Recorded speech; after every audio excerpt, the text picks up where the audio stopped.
Because there only we can see the list, ma'am. Okay, okay. Not come. Can you see our names or email ID, ma'am? Names as in like first when you joined it came, then Milind joined it came, so like that only. Now I can see you because you were speaking, right? So I can see you, not like other people. One by one it's coming. Okay, ma'am. Yeah, yeah, fine then, no problem.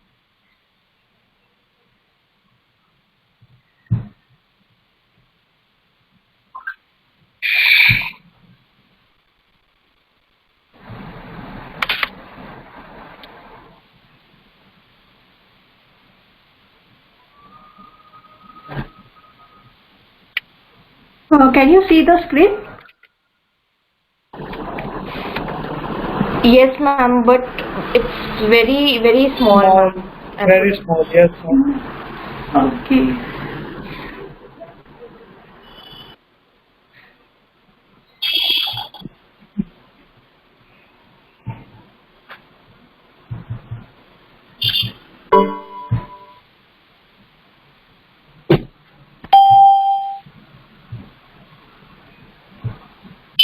Now is it fine or small only?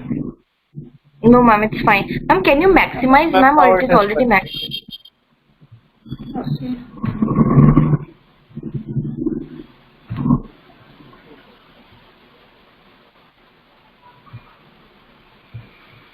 Yeah, now it's fine, I think, right? Yes, ma'am. Yes, ma'am, now it's fine. Yeah.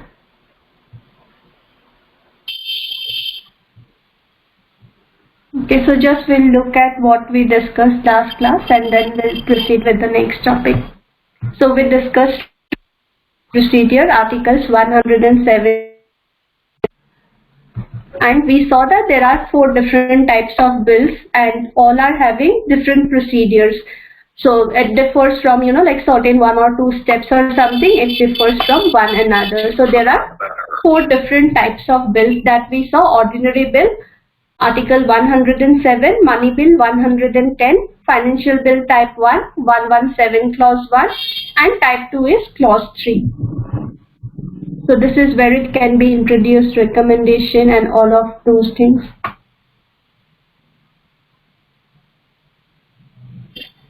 Then procedure of introducing an ordinary bill, then process for a money bill, how it's different from ordinary bill and why is it, like what is the special process of introducing it. Then definition of money bill. So it is very important you can remember the points from A to G, that what are the things that will make a bill a money bill.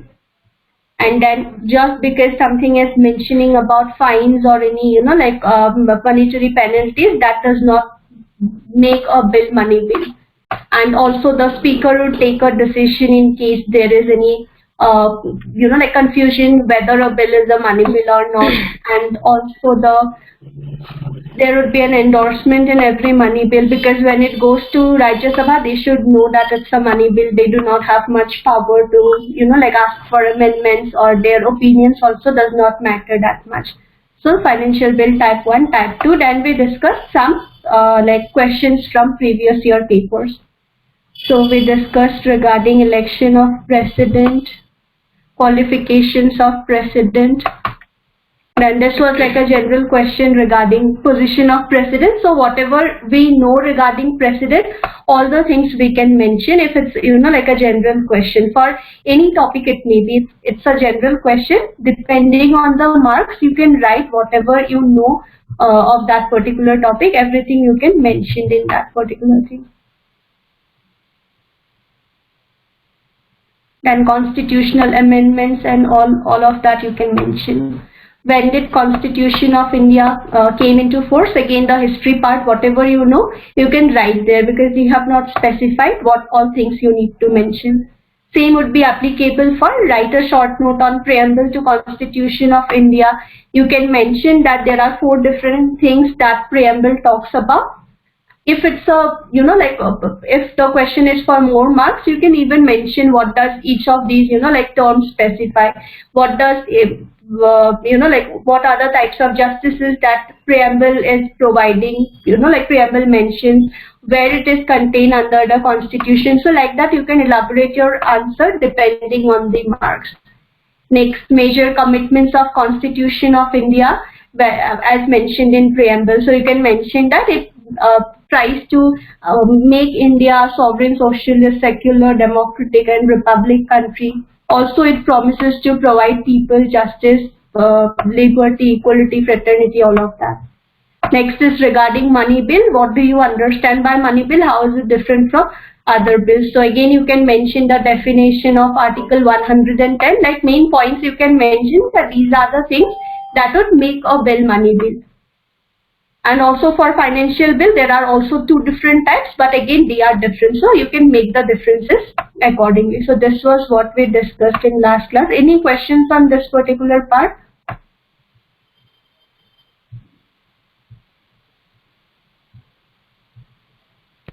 Ma'am, I can't see your screen, ma'am.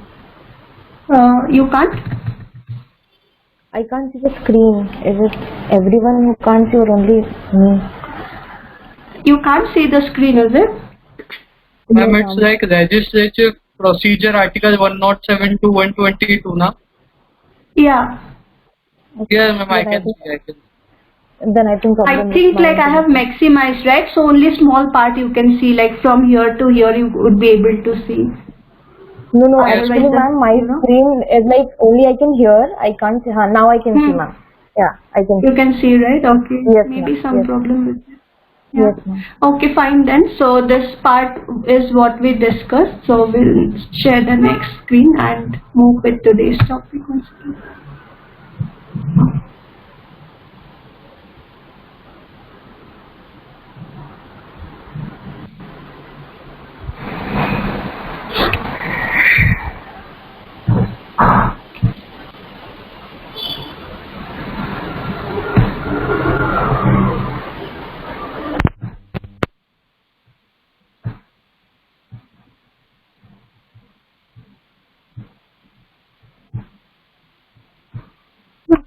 This screen, is it fine, this one? Or is it very small?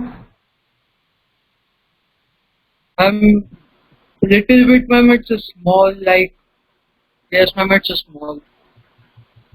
Now? Now it's fine. Yes, ma'am, now it's Okay. fine. Okay. Yeah, so today we'll start with Union Judiciary, Supreme Court of India. So we'll start with Union Judiciary. There are like two very important portions here. One is regarding appointments, what are the, like changes over time and all of that. And also regarding, like jurisdiction of Supreme Court. That is also very important topic, and many times I have seen questions being asked from the jurisdiction part. So that part we will discuss in next class. So today we will discuss regarding appointment of judges and how this process has changed over time. That part we will discuss. Then some MCQs from the parts that we have discussed till now, and also we will look at some of the like subjective type questions from various judiciary exams. So what is it that we have like covered almost half of Constitution, because from part 3, part 4, preamble and all of that, you can expect more questions as compared to, like languages under Constitution or things like that. So what we can do is that apart from discussing one topic, we can also look at some, like previous year questions from whatever we have discussed. So it will help you understand what type of questions may be asked from any part. So these are the questions that we will see today.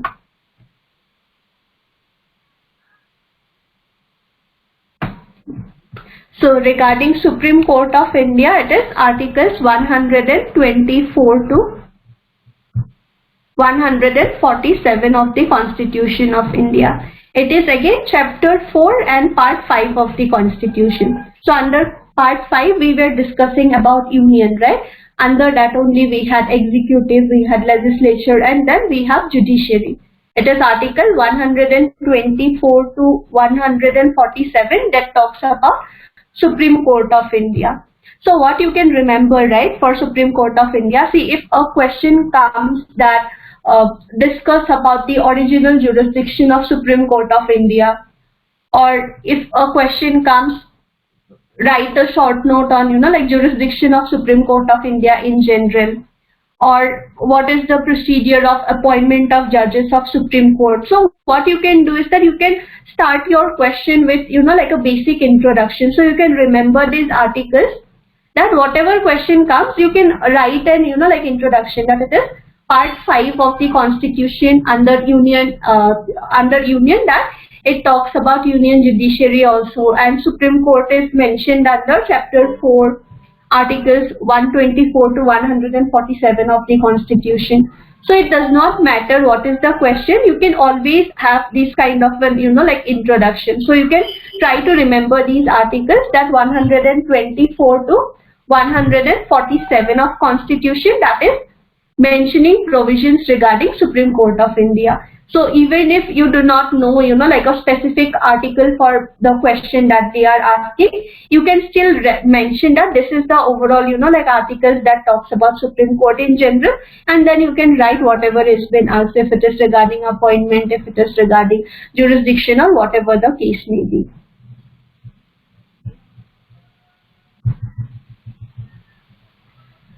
So next is Supreme Court of India under Article 124 of the Constitution. So Article 124 talks about the Supreme Court of India, right? Its composition also, regarding appointment also, it talks about qualification also, oath also, then removal also, ineligibility of practice after retirement, that after a judge retires from Supreme Court of India, they cannot practice in, like any other court within the territory of India. Why? Because if a person was a judge of Supreme Court and he goes to, like practice in some other high courts or something, what would happen is that other judges might not be able to freely, like give their judgment, because he is a retired Supreme Court judge. So that might affect their, like decision making power of those judges. So under Article 24 only, what happens is the retired Supreme Court judges are restricted from practicing in any other, like courts within the territory of India. That is again in order to ensure independence of judiciary, that once a person retires from Supreme Court of India as a judge, he should not practice in some other high courts, because that might affect those, like judges in providing a free judgment or something like that. So it is again stopped under Article 124 only. It also talks about composition, their qualification, oath and affirmation, and all of that. Those provisions are mentioned under Article 124 of the Constitution of India. Now, when we say regarding the composition of Supreme Court of India, so what the Supreme Court of India consists of? So it is under Article 124 only. It says there shall be a Supreme Court of India consisting of Chief Justice of India, and until the Parliament by law prescribes a larger number, what is the number of judges that will be there? It is 7 other judges. So Supreme Court of India will consist of, this is like when the Constitution of India came into force initially, what would be the composition? It is the Chief Justice of India plus 7 other judges. So this is till what time? Until and unless Parliament increases this number by making a law. So again, this power was given to Parliament, that whenever they introduce a law, they can increase this particular number of other judges, and accordingly the composition of Supreme Court would be there. So it is initially Chief Justice of India plus 7 other judges, and Parliament has been given this power to make laws in order to increase the number of other judges. This part is clear, right?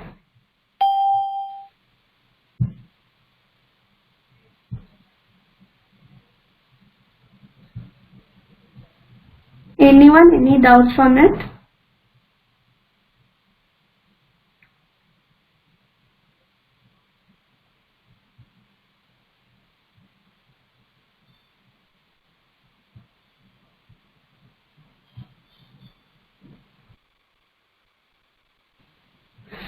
No. Anyone, any doubts? No, no. Okay. So now initially it was 7 other judges, but then Parliament was given the power that by passing some law they can increase the number. So this number was increased to 10 other judges. From 7 it became 10 other judges by Supreme Court Number of Judges Act 1956. So it was in 1956 that the number of other judges in Supreme Court was increased from 7 to 10 judges. Then again we had subsequent amendment in 1916. It was again Supreme Court Number of Judges Amendment Act 1960 that increased the number to 13 judges. From that it became 17 other judges in 1977. Then it became 25, then 30. And the latest amendment that we had was in 2019. It made 3 composition, 1 Chief Justice and 33 other judges. So this is like the maximum number that we can have, and at present we are having Chief Justice of India plus 31 other judges. So you can see the composition, the like entire list is also been given on Supreme Court website. So you can see the list by clicking on this particular link. So composition you can remember at present what is the composition? Chief Justice of India plus 31 other judges, and this composition is like made under which act? It is Supreme Court Number of Judges Amendment Act 2019. This is the latest amendment that we have, and it has made the increased the number to 31 other judges along with the Supreme Court. So this is like the composition, and it is mentioned under Article 124. So for example, if a question comes for like more marks, only they are asking about original jurisdiction of Supreme Court. So what you can write is that in the introduction itself, when you mention that provision for Supreme Court is given under Part 5 of the Constitution, it is Chapter 4 and Articles 124 to 146. There also you can mention that it is Supreme Court, like regarding composition, it is Article 124 of the Constitution that is providing for composition, and at present we are having Chief Justice of India plus 31 other judges. And this number is fixed under Supreme Court Number of Judges Amendment Act 2019. So like that you can mention and then start with whatever question has been asked. So this is regarding the composition. It is mentioned under Article 124 of the Constitution.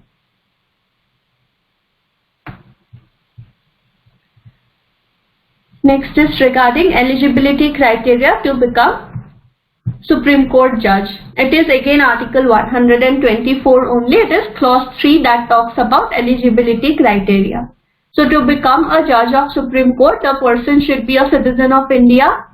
This is like compulsory thing. So they have mentioned and any of these like criteria they should fulfill. So firstly, a citizen of India, then any one of these criteria is sufficient for that particular person.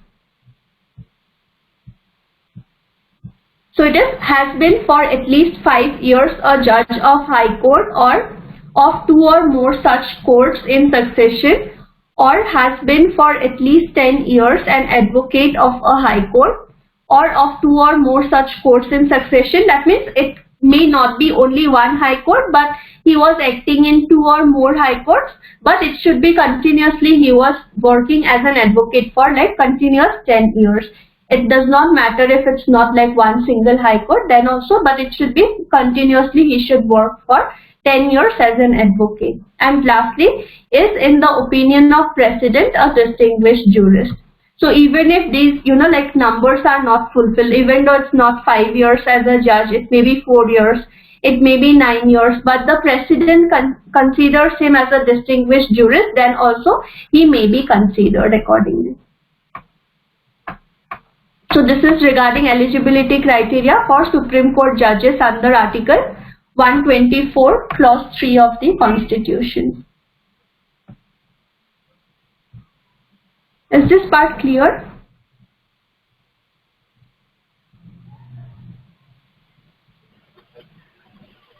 Yes, ma'am.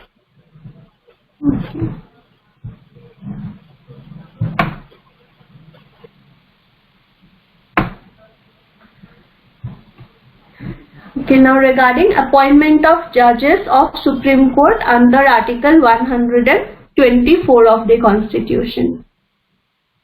So 124 talks about composition also, their eligibility also, and also it mentions regarding appointment of judges. So for the, like we have divided it into like periods. What was the procedure during this particular time frame, and then what changes were made subsequently. So accordingly I have mentioned it like in certain headings. So first thing is when Constitution of India came into force, 1950 to 1973. So during this period what happened is that appointed by President after consultation with such other judges of Supreme Court as the President may deem necessary for the purpose. So this particular like a number of judges was not fixed.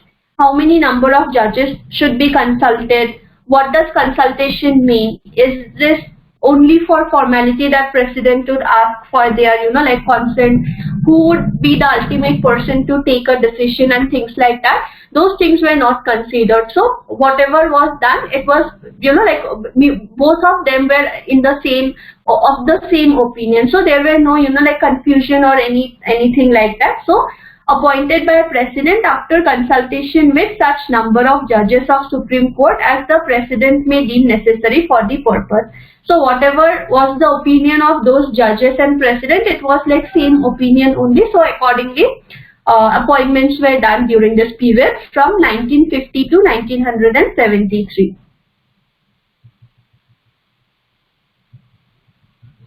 After this period, 1973 and 77, there were like two major controversies regarding appointment of the Chief Justice of India.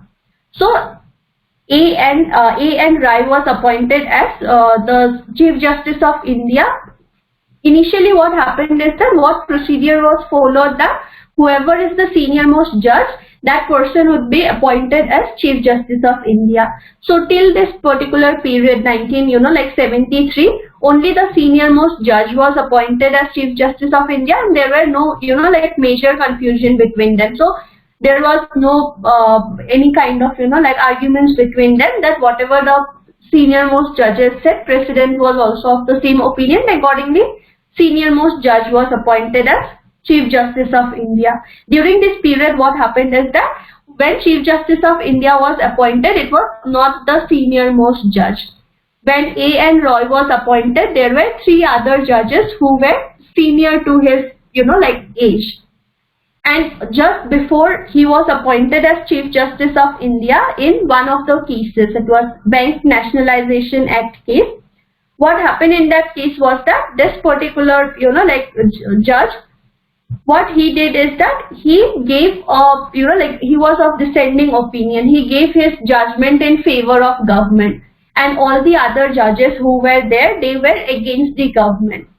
So when he was appointed as Chief Justice of India, it was considered that maybe because he gave a judgment in favor of like government, so he was appointed as Chief Justice of India, even though he is not like the senior most judge. So there were major controversies that like executive is trying to put pressure on judiciary. Judiciary is no more independent, because we always talk about independence of judiciary in India. So if a judge is giving a decision in government's favor and then that person becomes Chief Justice of India, that means what? Obviously there is no independence of judiciary. All the judges would think that if I give a judgment like this, I have better chances of becoming a Chief Justice. So obviously judges would not be able to deliver a judgment in an unbiased way. So there were major questions regarding this. This was regarding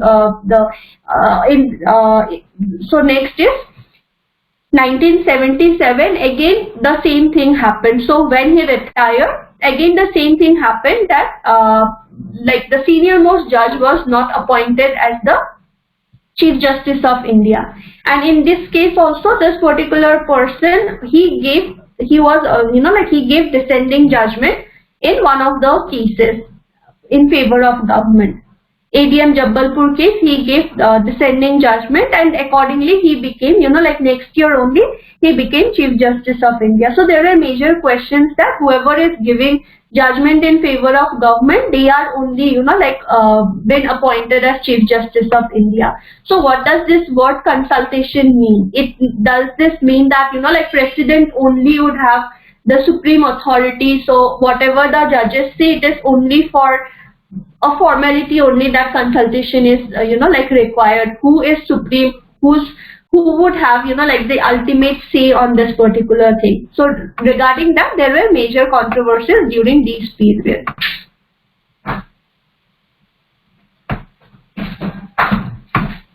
So is this part clear, the two different things?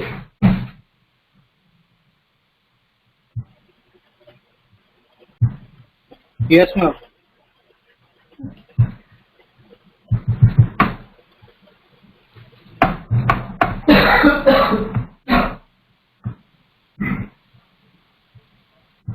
Okay, so next one is in 1982. So regarding transfer also, regarding appointment of judges also, there were, major controversies here and there. So accordingly, many writ petitions were filed in many high courts within India. So what happened is that all of those were referred to Supreme Court, and Supreme Court accordingly took a decision. So this was the case of SP Gupta versus Union of India, 1982, and this is also known as first judges case. So this was the first case that, where the matter was referred to Supreme Court of India, and it was said that the word consultation is mentioned under Article 124, but what happens is that we do not know what this consultation means, whose opinion would be superior. Thus consultation means only, a formality they will have to ask, and then ultimately whatever president wants, accordingly they should do. So accordingly there were, major questions raised in this particular case of SP Gupta versus Union of India. And in this particular case, what was decided is consultation does not mean that both of, president and the judges are having same authority, but president is having the ultimate power. So in case there is any dispute or anything, whatever president says, that only would be, superior thing only. So consultation does not mean that judges are also having same kind of power, but president is having more power in this particular thing.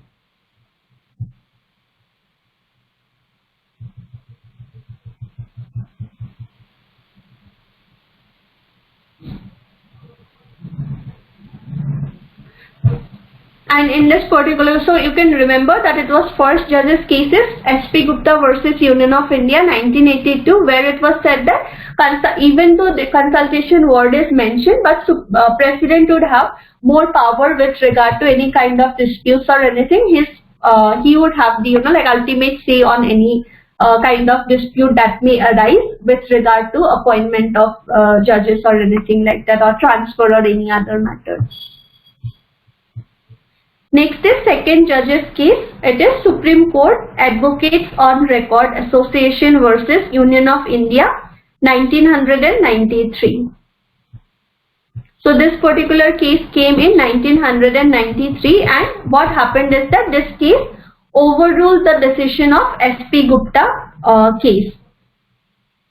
So it said that if there is any conflict between president and the chief justice with regard to appointment of any judges or with regard to transfer of any judges, then Chief Justice of India would have more power. His opinion would have more power with regard to any kind of, conflict or any kind of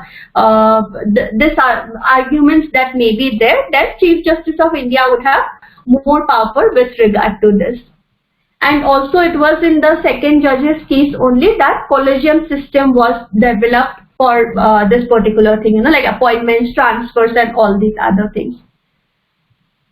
So before this, what happened is that the number of judges who may be consulted, that was not fixed, right? Here what happened is that the president would consult as many number of judges as he, deems fit. So this number was not fixed. It was discretion of president only. He can decide how many number of judges to be consulted, And here what happened in first judge's case, it was like in case of any disputes or anything, president would have more power and his decision would only supersede. But in second judge's case, it was said that under constitution we are talking about independence of judiciary. So it is not like president would have more power with regard to any kind of like transfers or appointments or any of those matters, because that would not guarantee independence, right? So which article provides for independence of judiciary? Anyone remembers from DPSP?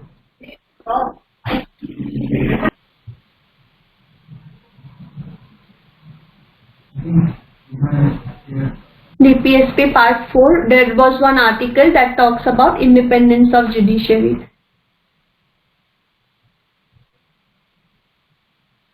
Anyone remembers the article?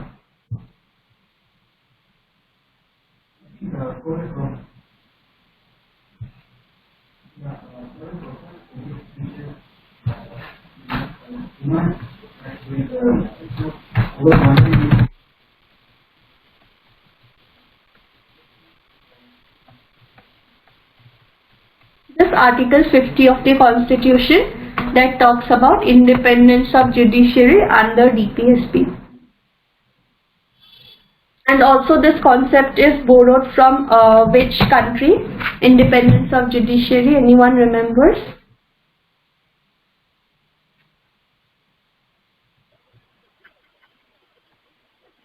Was borrowed from the Constitution of United States that judiciary should be independent from the other organs of government so that they can give an unbiased decision whenever a case is referred to them.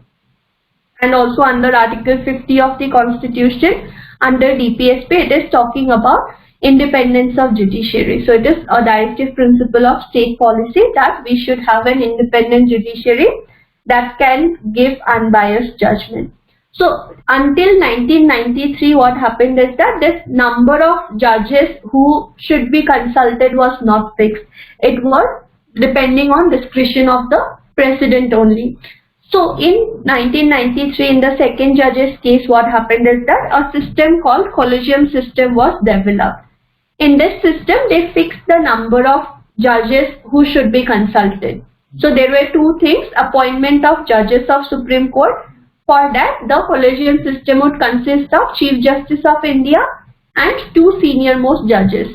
So accordingly, the opinion would be taken, and in case there is any like conflict or anything, Chief Justice of India's opinion would have more importance as compared to President. So this was only in order to ensure independence of judiciary. So it was fixed as two senior most judges in case of appointment of judges for Supreme Court.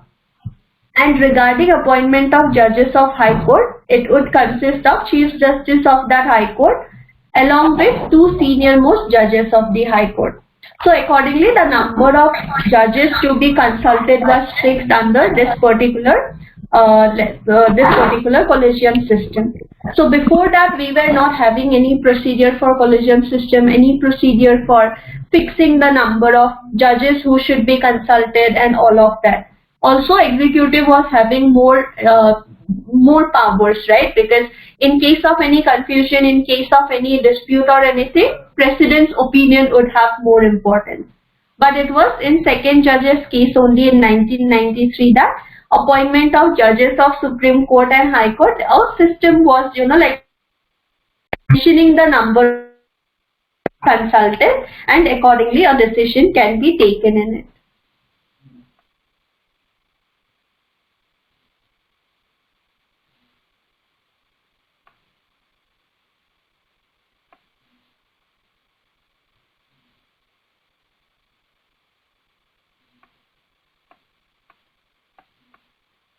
Next is Supreme Court of India versus Civil Advisory Jurisdiction. So it was the third judge's case.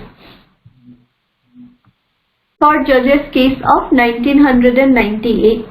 In the third judge's case, under special reference to Supreme Court by President of India, the court upholding the judgment of second judge's case. So it again upholds the decision given in second judge's case that there should be a collegium system and accordingly decision should be taken. But what they did is that they increased the number of judges who should be consulted. So what it would be is that expanded the collegium including 4 senior most judges along with Supreme Court of India. So in both the cases it was 2 senior most judges initially. But in the third judge's case, what happened is that this number was increased, that it should be 4 senior most judges who would be consulted regarding the appointments and everything. So it was in 1991 that the decision of second judge's case was upheld, and only thing was that the number was increased from 2 to 4 number of judges who should be consulted. And again, Chief Justice of India's opinion would have more importance as compared to President of India. So is it clear till now, the 3 judges' cases? Yes, ma'am, it's clear.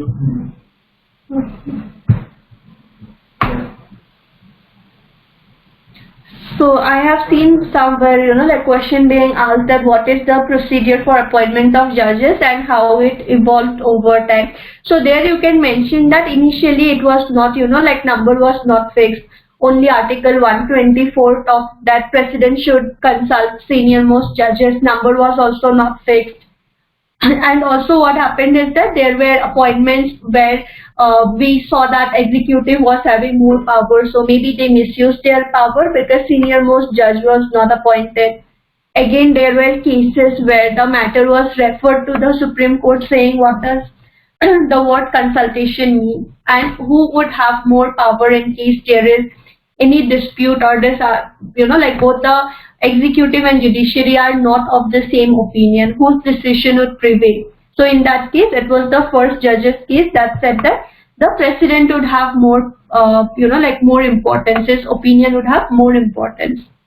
But in second judge's case, for the first time, collegium system was developed. Even though Constitution nowhere mentions about this process, it was developed in second judge's case only. And it was in order to ensure independence of judiciary that is mentioned under Article 50 of the Constitution and this borrowed from Constitution of United States. So what happens here is that opinion of Chief Justice would have more importance in case there is a conflict with President. So until 1993, President was having more power, but now power was given to Chief Justice of India that his opinion would have more power. Then collegium system was developed regarding appointment of judges of Supreme Court and High Court. What was the number fixed? It was 2 senior most judges along with Chief Justice of India. And in case of third judge's case 1998, again it upholds the decision of second judge's case, but what it did is that it made changes in composition of this collegium. It said rather than 2, it should be 4 senior most judges along with Chief Justice of India who should be consulted by President. And again, the opinion of Chief Justice of India would have more importance in case there is any dispute or anything between them.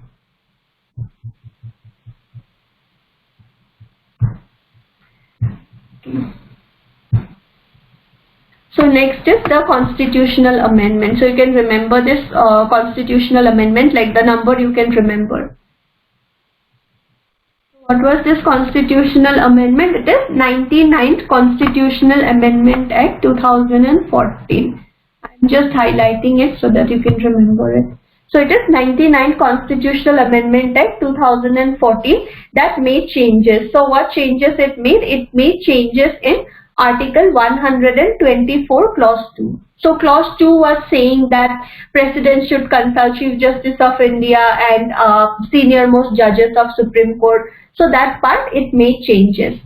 Also it made changes in 127 and 128. So this was again regarding appointments only. There were procedures. So regarding those things it made changes. What changes it made is that it passed the Constitution 99th Amendment Act that made provision for establishment of National Judicial Appointment Commission, NJAC. So it made provision for appointment of this, like establishment of National Judicial Appointment Commission, and this was under the Act of National Judicial Appointment Act. So this was the Act, National Judicial Appointments Commission Act of 2014. Under this act, what happened is that this commission was established, and accordingly this commission was given the power to decide on this particular matter. So it was passed by Parliament, and there were changes made under Constitution also. It said that the matter should be referred to NJSC. Whenever there is any vacancy, the matter should be referred to NJSC. They would accordingly, provide recommendations regarding who may be appointed as judges or chief justice. So accordingly, what they will do is that that particular committee would give recommendations, and based on that recommendation, what happens is that appointments may be done. But what was the main problem in this NJSC commission is that there more power was given to executive. Their Chief Justice of India was chairman, and also 2 senior judges of Supreme Court would be there. But what happens is that other executive, bodies were also given power. Like Union Minister in charge of Law and Justice was also a member of that particular commission. Then 2 other persons from executive would also be there. So what happens is that previously we were having less control of executive with regard to any appointment or transfer. But after introduction of this National Judicial Appointment Commission Act of 2014, executive got more powers with regard to taking any decision regarding, transfer, appointments, etc. So accordingly, changes were made in the Constitution of India that the matter should be referred to NJAC whenever there is any vacancy, and accordingly they would, provide for recommendations, and accordingly the appointments or transfers should be done. So this particular legislation, the National Judicial Appointment Commission of 2014, what happened is that it was violating Article 50 of the Constitution that talks about independence of judiciary. That judiciary should be independent from executive so that they can provide an unbiased decision. If government is doing something wrong also, the judiciary should be able to provide a valid judgment. But if their appointment, their transfers and other things are controlled by a commission consisting of, executive bodies, what happens is that independence is somewhere lost. So it was in 2014 that this particular act was introduced. So is this part clear, the amendment and the legislation? Yes, ma'am.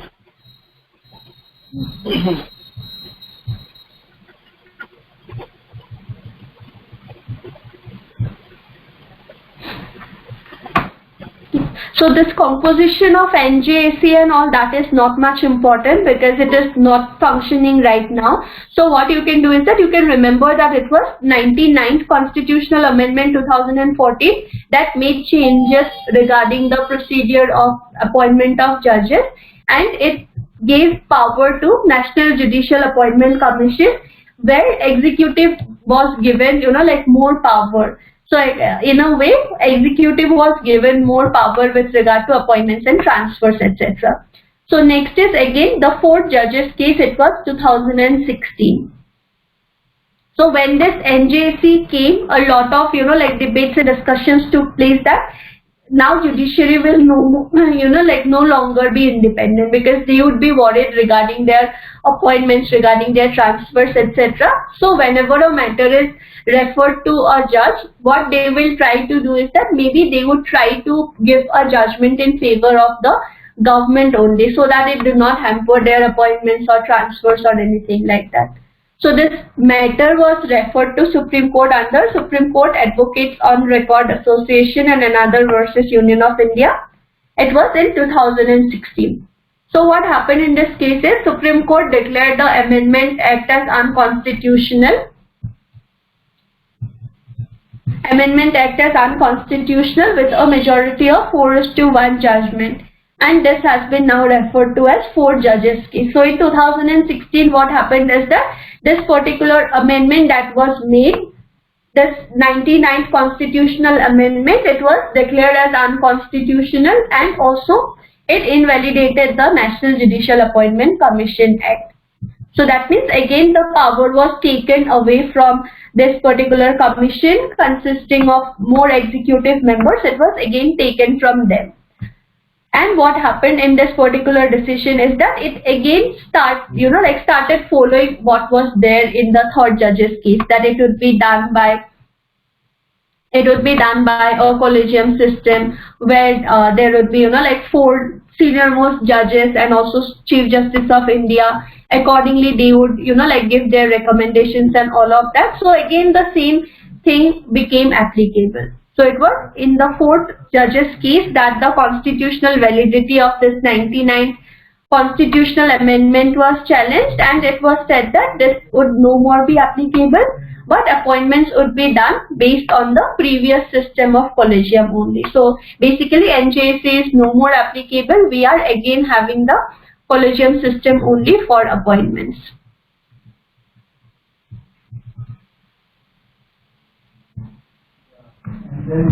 Last is the present mode of appointment. So in judicial appointments, it is obligatory for President to take into account opinion of Chief Justice of India. Again, whatever was held in the 1st judge's case, that is no more applicable. What is applicable is what was held in the 3rd judge's case, that President would not have more power. It is Chief Justice of India whose opinion would have more importance with regard to appointments and transfers. And appointment of Chief Justice of India is what? It is binding on the government. The opinion of Chief Justice of India must be formed after due consultation with a collegium of at least 4 senior most judges of the Supreme Court of India. So again the same judgment only was upheld, and it was held that the same process will be followed, and whatever changes were made by 99th Constitutional Amendment Act of 2014, those changes will no more be applicable. So we will again start following the same process, and NJSC will also no more be valid to provide any kind of opinions with regard to appointments and all, just in order to ensure independence of judiciary. So this is the the evolution of the system that you can remember. It is under Article 124 that talks about both composition of Supreme Court and also regarding appointments. So initially Constitution just mentioned that President should consult senior most judges of Supreme Court. It did not mention how many number of judges to be consulted, whose opinion would be supreme, and all of that.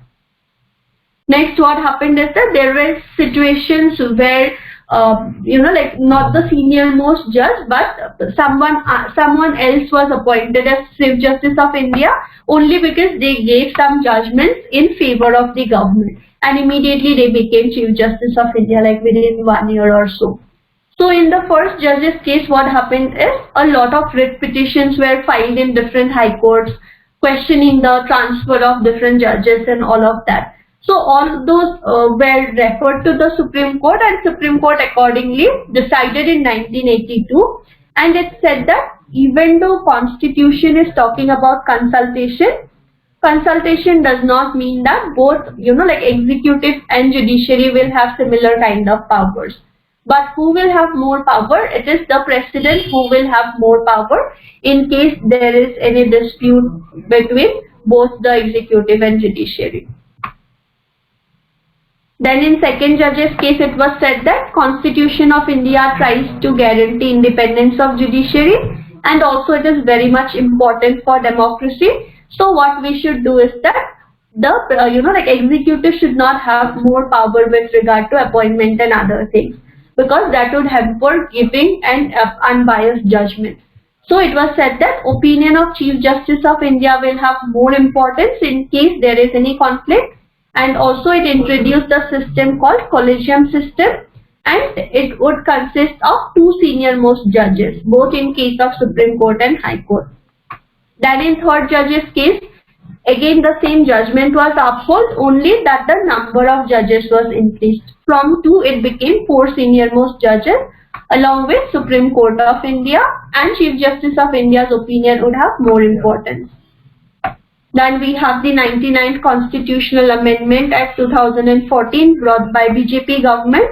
So it wanted to change the process of appointment, and it wanted to have more control of executive with regard to appointments and other matters.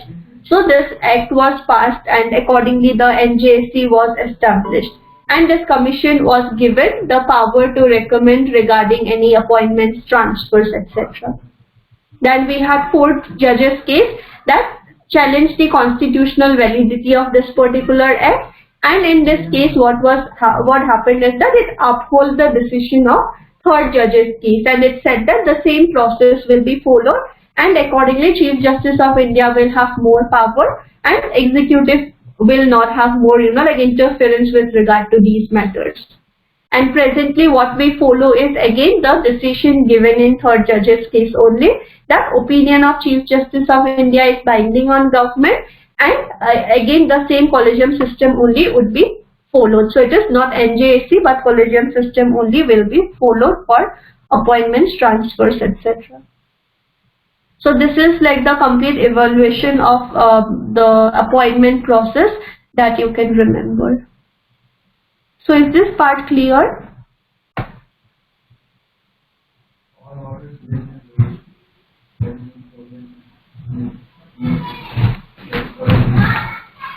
Yes, ma'am, it's clear. Okay. Others, is it clear?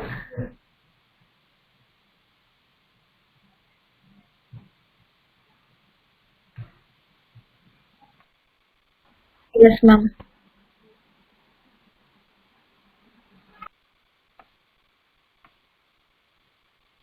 Remember the number of judges and all. This is for like MCQs and all, it is important, and also you can remember the legislation also. So if a question comes that what is the process of appointment of judges and all, there also you can mention regarding Supreme Court. If a question comes, it is this particular article that talks about Supreme Court. 124 is regarding composition. Presently it is Chief Justice of India and 31 other judges, and maximum number is fixed by Supreme Court Number of Judges Amendment Act of 2019. What is the maximum number specified under it? It is 33 judges. Regarding eligibility criteria also, if a question comes, it is like very simple. First of all, citizen of India, and then other conditions are optional. Any one of these 3 conditions should be fulfilled. So citizen of India and any one of these 3 conditions should be fulfilled by the person to become eligible. Regarding appointment, again it is like we have different stages where different processes were followed. Initially when constitution came, it was like very clear, whoever is senior most, that person would only become Chief Justice. But we saw cases where what happened is that the senior most judge was not appointed, but rather someone else was appointed. So these 2 were when Indira Gandhi was the president. So these 2 cases happened that the senior most judge was not appointed, but it was someone else only who was appointed. Then there were again major like conflicts and other things regarding transfer of High Court judges from one place to another and all of that. Those matters were decided by Supreme Court of India in 1st judge's case in 1982. And it said consultation does not mean that both are having same powers, but it is President of India who would have more powers in case there is any dispute. Then in 2nd judge's case, 1993, it was said that opinion of Chief Justice of India would have more importance than President of India in case of any dispute, and it is in order to ensure independence of judiciary that is mentioned under Article 50. Collegium system was developed with 2 senior most judges and Chief Justice. In 3rd judge's case again, same thing was upheld, just the number of judges was increased to 4. Then we had Constitutional Amendment Act 99, 2014. It was brought by BJP government that wanted to give more power to executive with regard to appointments and other matters.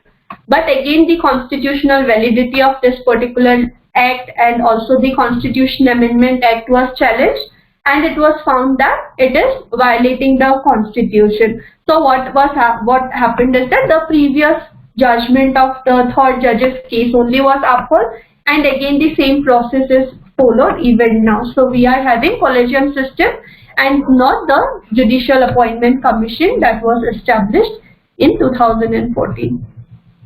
Okay, so there are few questions from this particular part, like part 5 of the Constitution. These were asked in some or the other judiciary for prelim. So you can try to solve these questions. First one is, who is the Supreme Commander of Defence Forces of India? What would be the answer?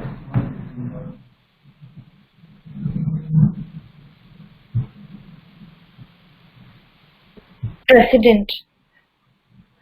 President. Under which article?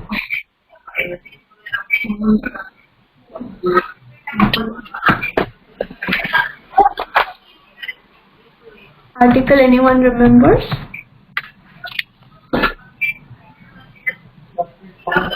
Ma'am, is it Article 56? Which one?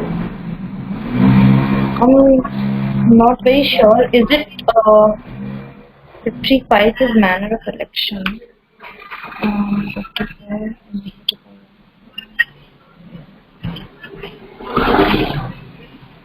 It is Article Not sure, 53. Yeah. So Article 52 is mentioning regarding position of President, and it is Article 53 that provides the Union executive powers to him and also says that he would be the Supreme Commander of Defence Forces of India. Next one.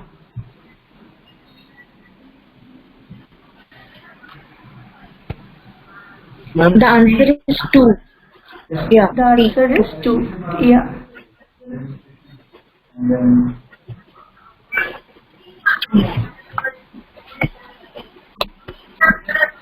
It is again Article 331 that talks about representation of Anglo-Indian community in House of People.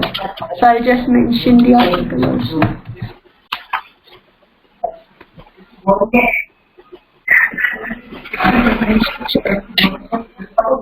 Question number 3.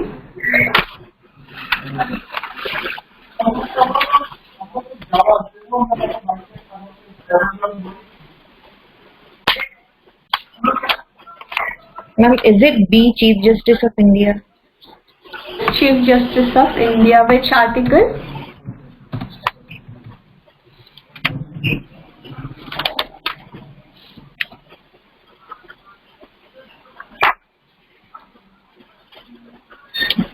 Yes, Article 60. So Article 60, Chief Justice of India. So he promises to preserve, protect and defend Constitution of India and also work for well-being of people of India.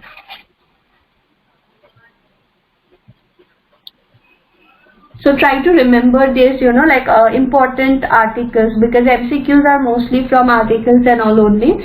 So try to remember this article regarding position of president and all of that. So it is Article 60 that is talking about oath, and also it is this. Next is Vice President.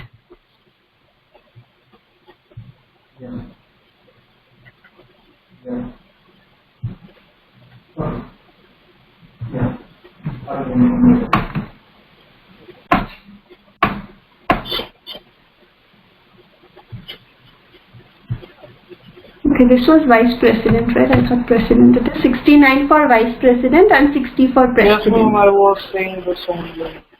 Okay.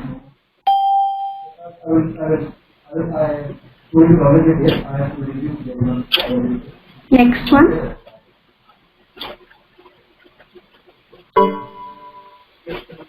President for resignation.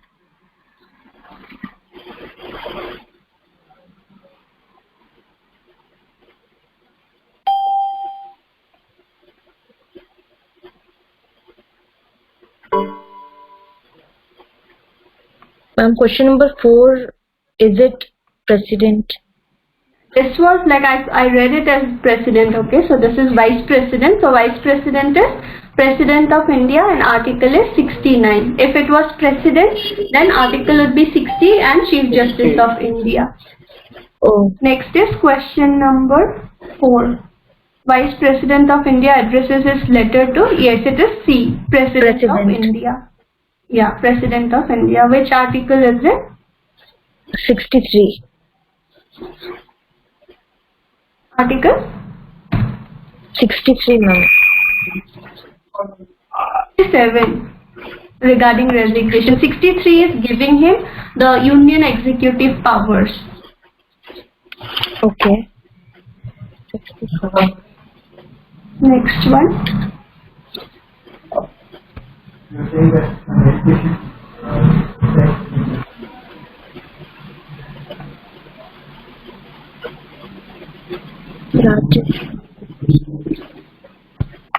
Allotted to various states in Lok Sabha.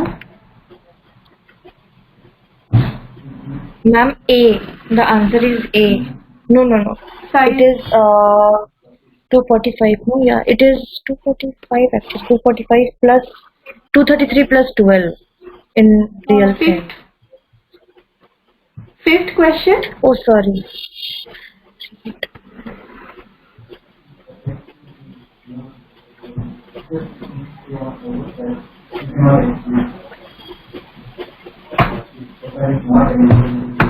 Is it B, ma'am?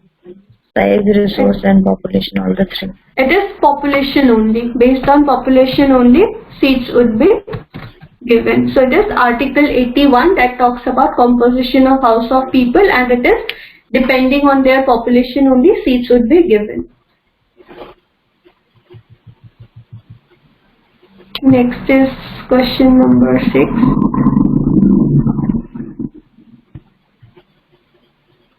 Ma'am, usually its total number is 250. So we say it 233 plus 12 which are elected by president. So 238 plus 12.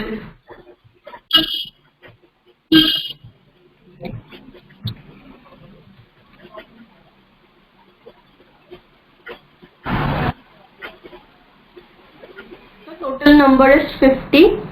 So it is 238 plus 12 members.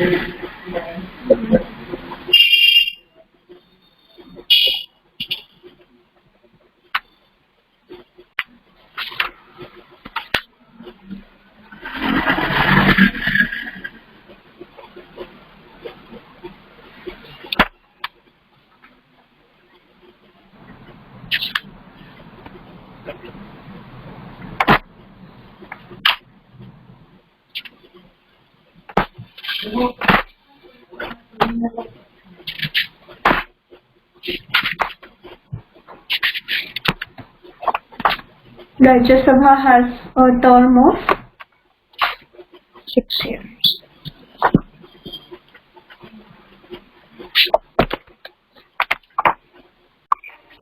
So see, when we say term of 6 years, that means what? After 6 years it would dissolve.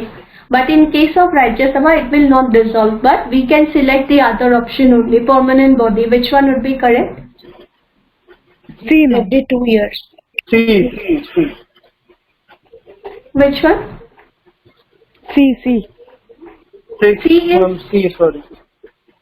C is C, a permanent body. 1/3 of members retire every 6 years. So 1/3 member will retire every 2 years, right? Then only new members should be appointed, and accordingly it will continue. Yeah. So it is 1/3 would retire every 2 years. So it is not, like it will not have a term, but it is like a permanent body. Only few members would retire.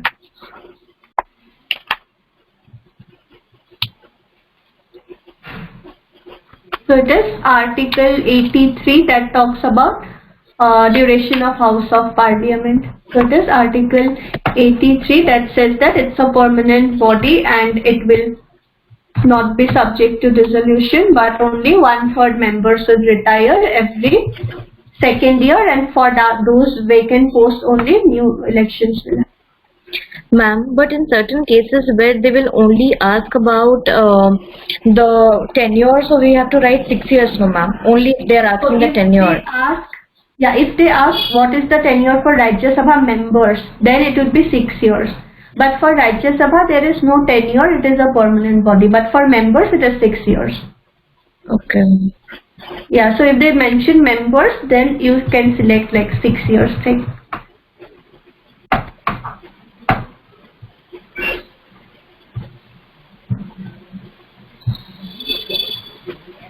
Next one. Twice a year. Yeah, it is twice a year.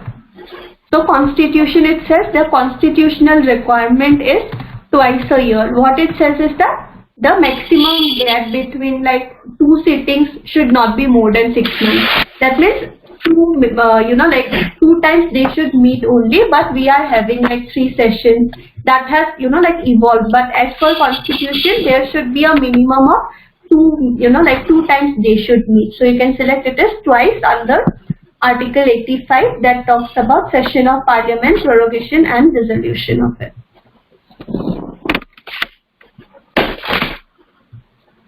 Here the minimum age will be 30 years for Rajya Sabha members. Okay, 30 years. Okay. Which article?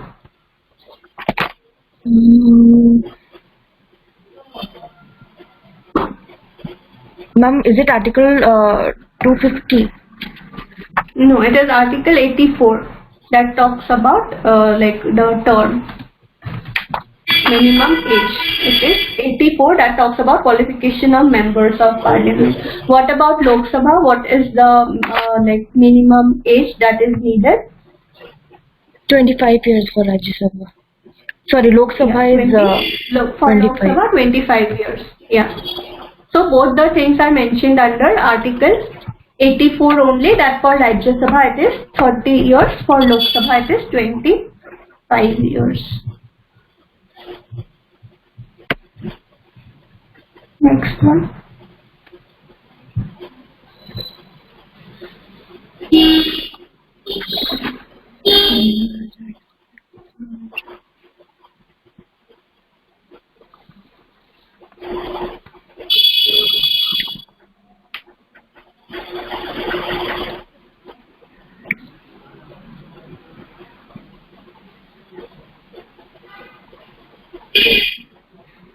Question number 10. Members of Rajya Sabha except the nominated ones are?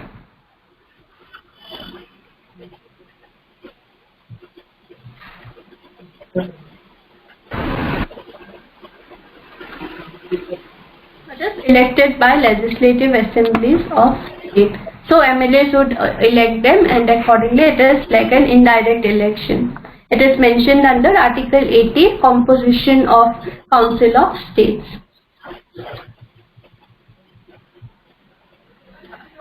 One, what is the proportion of members that Rajya Sabha retire?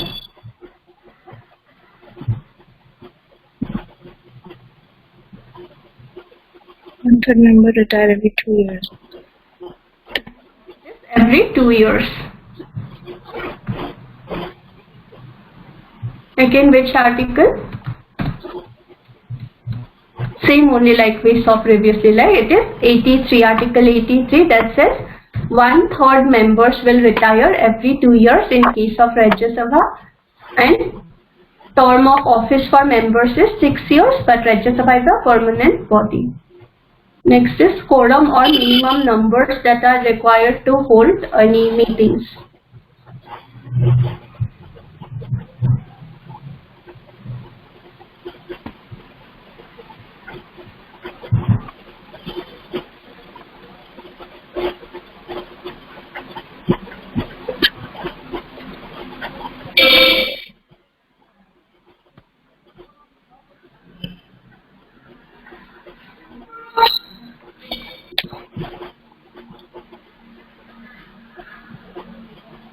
what is the minimum number of like members that we need to conduct any meetings?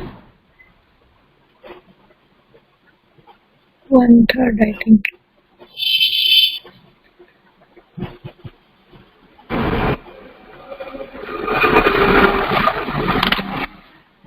One-tenth. Article is 100. That says that minimum 1/10 members should be present in order to continue with the meeting. So 1/10. Article is 100.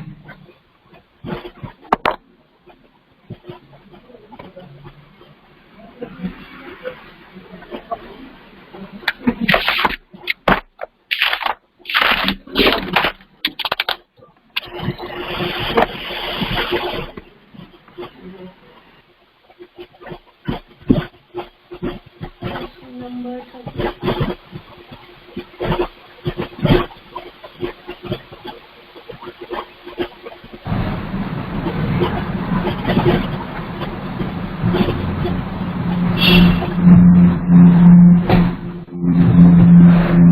Ma'am, is it cannot be dissolved as it is It permanent in cannot nature? be dissolved. Yes, it is permanent in nature, so it cannot be dissolved. Again, it is Article 85 that says Rajya Sabha cannot be dissolved because it is permanent.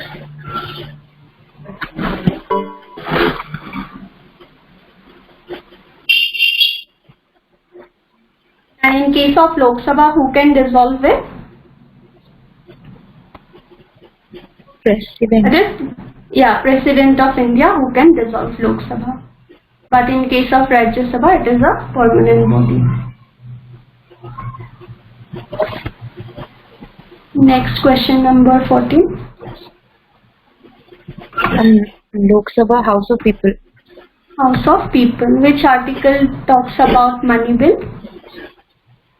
Article 110. 110. That talks about money bill.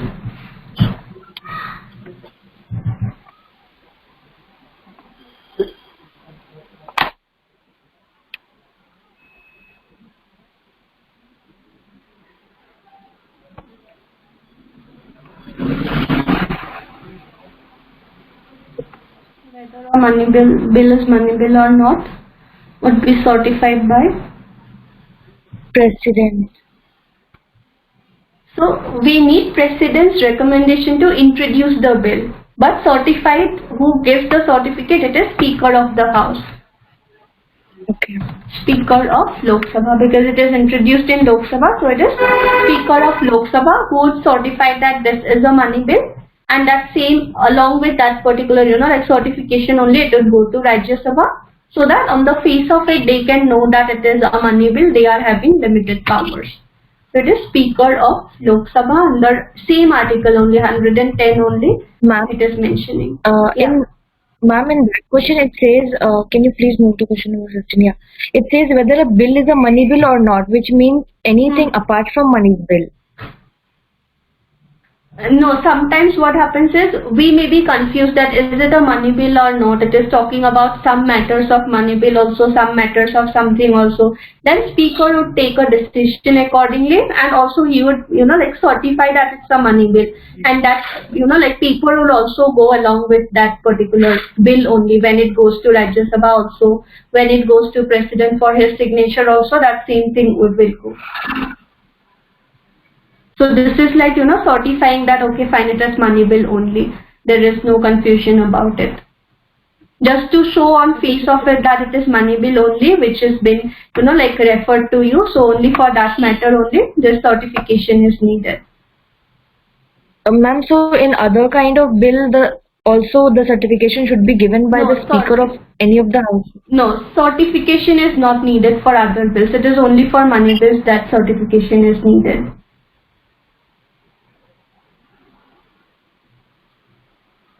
And also in case there is, any dispute whether it's a money bill or not, that question also speaker only will decide, and also certification is needed. Even though we know that it's a money bill only, then also that certification would be there. Along with it only, it will be referred to Rajya Sabha and it will go to President for his, signature.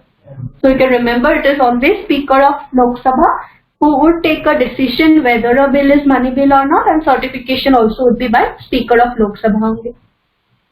So it is mentioned in same article only 110. Okay, ma'am. Yeah. Next one. Ma'am, D. It can be introduced in Rajya Sabha, it cannot be.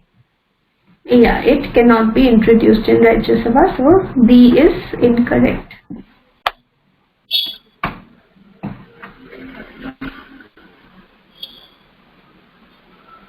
So it is again the same article only that says it is only Lok Sabha where a money bill can be introduced. Next. Ma'am, D. 14 days. Which article is it?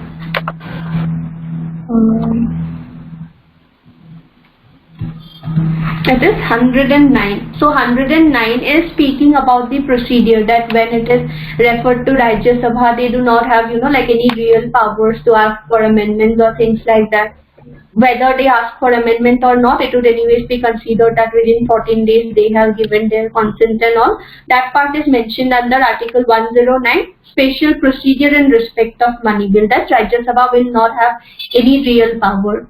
And otherwise definition, what is a money bill, what is not a money bill, where it can be introduced, certification, all that is mentioned under 110 article.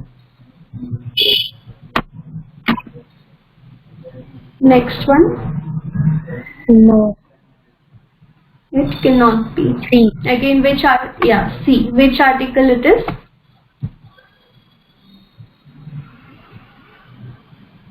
Uh, 109. It is again process, right? Regarding process.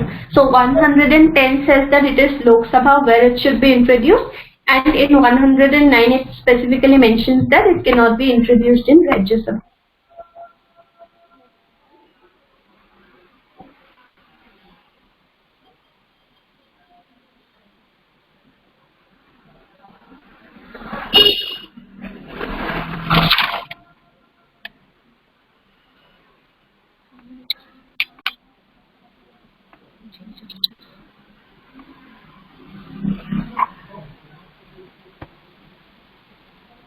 Ma'am, it will be 31. No, ma'am. Yeah, it is Including- like previous question only, no? So it is Okay. mentioned as 30. Like before 2019 question only. I'll just put it as 31. So it is 31 other judges including the Chief Justice of India. It is again 124 article that talks about establishment and constitution of Supreme Court, and again number is fixed under Supreme Court number of judges Amendment Act 2019. So this is from some previous paper, I guess. So it was mentioned as 30.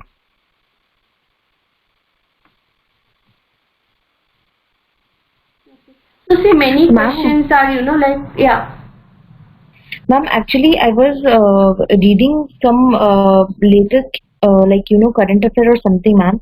In that case, it was said that now the number is 32. The recent number is 32, as in 31 judges plus Chief Justice of India. Is it correct, or it will be 31 only, ma'am?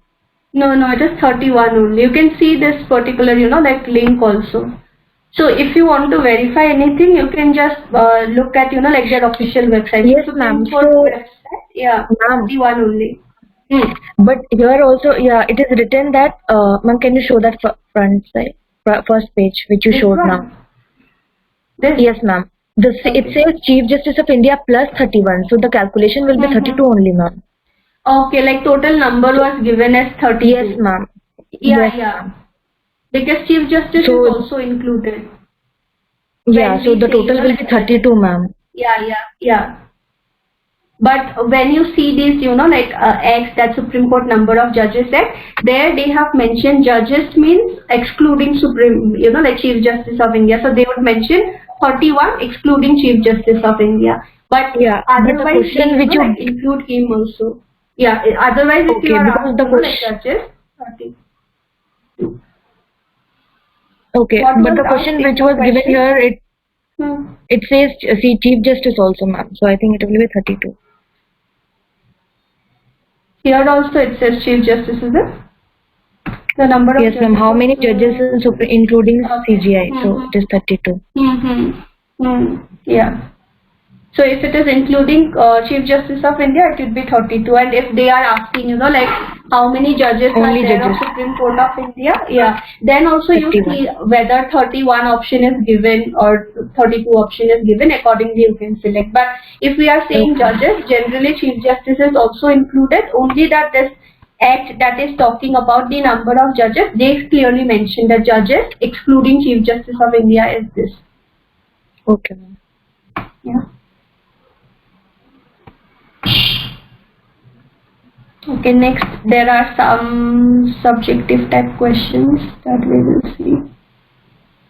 Okay, so this question is regarding Article 13 of the Constitution of India. So write a short note on Article 13 of the Constitution of India explaining the doctrines or concepts mentioned under it. So what will you write for this question? Anyone?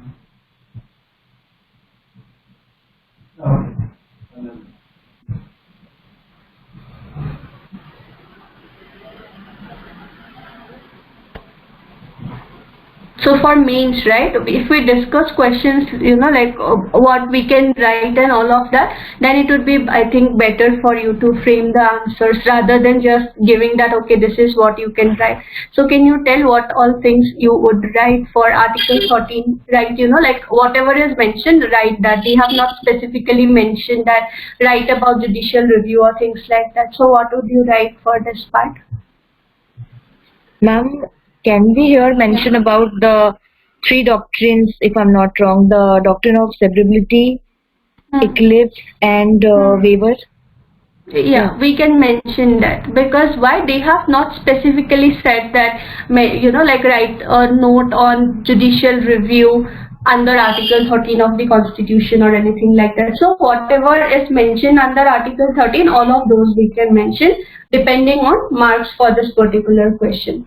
So you were there, right, in that particular class, part 3 of the Constitution? No, ma'am. I think I have joined from 4th.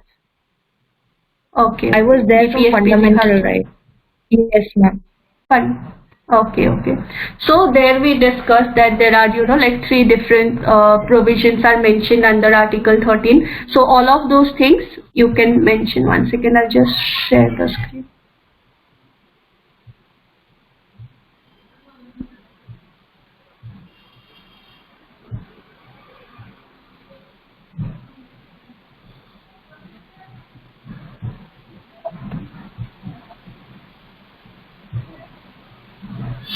Okay, can you see this new script, part 3?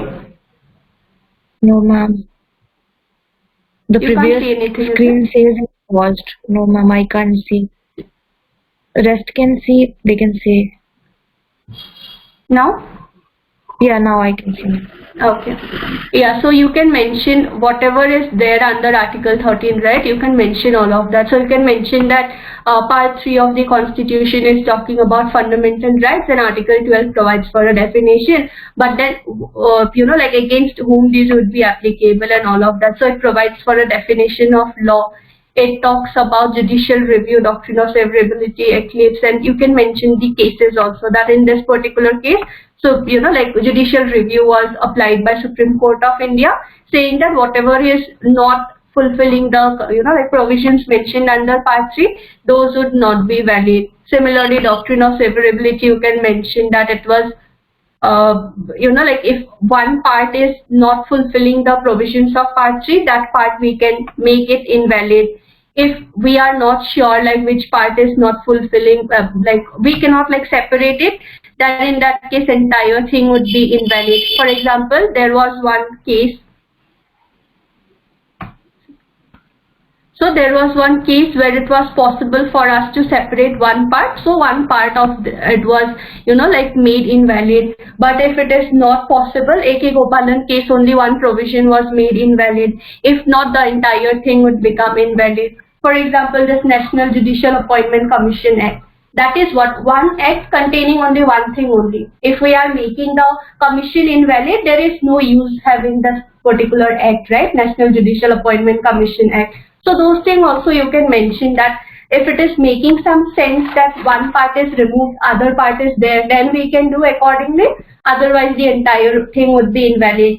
Doctrine of eclipse is also there, that whatever is not fulfilling the provisions of part 3 of the Constitution, that part would be like shadowed by part 3 of the Constitution. That part would not be applicable until and unless there are some changes made to the provisions of part 3. So like that you can mention, because they have not specified what is to be, like written. They have not specified like one doctrine or anything. So you can mention accordingly that it is only in order to ensure that whatever is provided under part 3, like we are able to enjoy that particular part. So in order to ensure that only this is provided to us.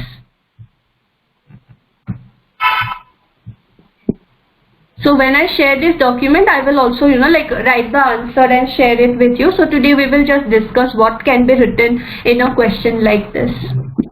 Next is again, what are the fundamental duties as mentioned under Constitution of India? So this was also like a short note only that they were asking, that what were the fundamental duties that are mentioned under Constitution of India. So what all things will you write in this?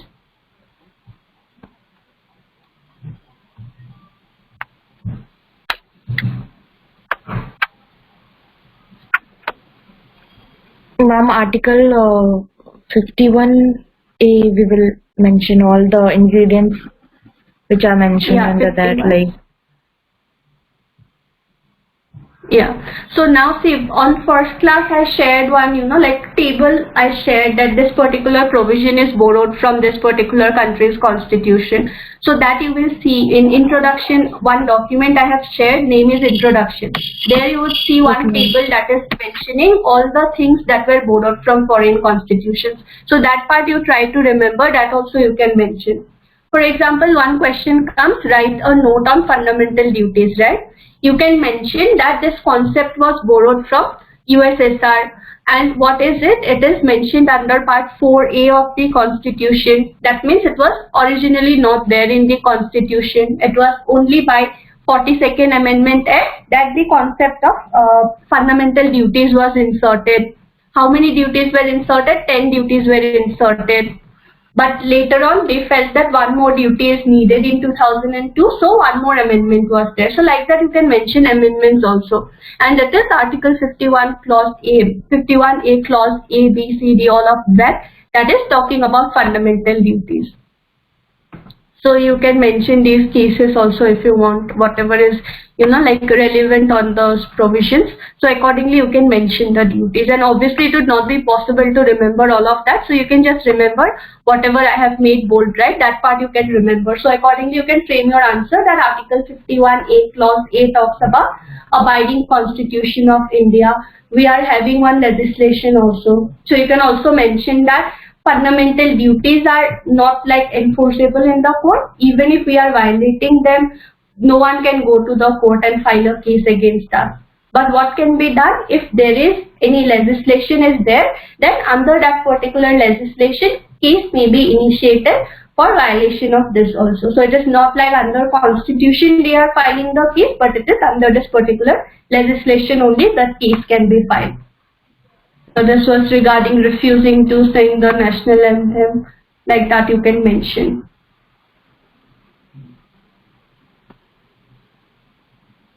Again, whatever other legislations we have, National Security Act, Terrorist and Disruptive Activities Prevention Act, under IPC also we are having provisions. Again, protection of improving natural environment, for that also we are having multiple legislations. We are having different, like tribunals that are also given like powers similar to court, that they can also pass an order, provide some directions, etc. We are having also DPSPs. So DPSPs also we are having a provision. Under fundamental duties also we are having provision. Like that you can also mention these cases regarding cow slaughter and all of that. That those decisions also, what they upheld is that the like state-made laws that slaughtering of cows would be banned, those are also constitutionally valid. Why? Because those animals are also, like states should protect those animals also. So like that you can mention, develop scientific temper. There are again multiple legislations, because just, like saying that do not follow this particular practice is not enough. We need some legislations that would make it, like compulsory on the person, so that they just have not no any option but to follow those provisions only. So we are having this legislations under it. Then again, strive towards excellence. So like that you can, like mention that it is part 4A of the Constitution of India that talks about fundamental duties. A total of 11 duties are there. There were 2 amendments made, 42nd and 46th amendment. Concept was borrowed from USSR. And what are these duties? You can mention, like, even though these duties are not enforceable in the court, we are having multiple legislations that make this, like duties a compulsion on us. And in case we violate that, under that particular legislation, a case may be instituted against us. So like that you can write the answer. So we'll see the next question.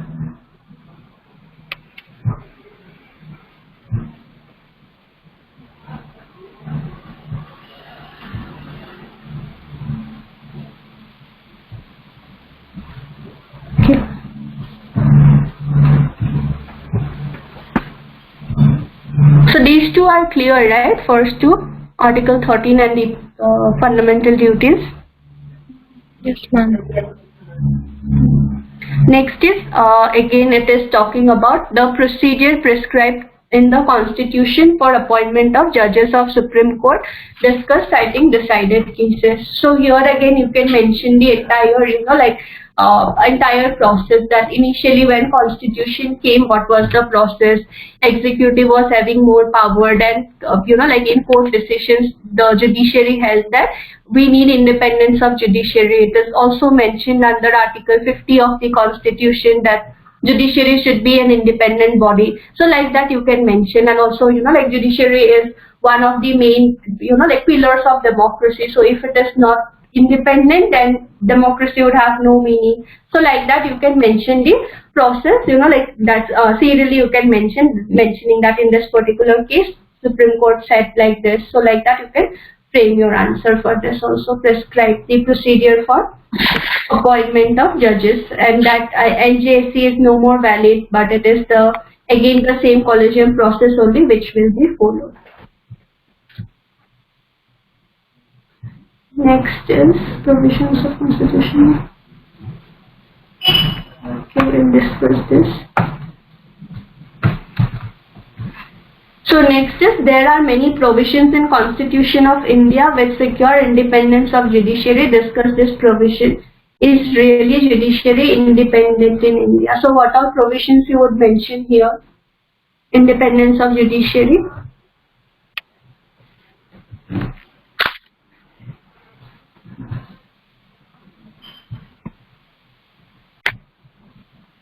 Anyone?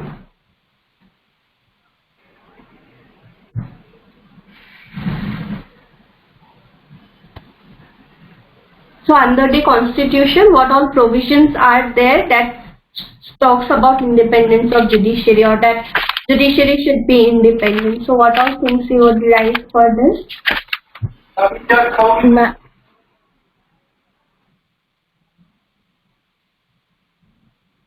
Melon, your voice is not like clear. Yeah.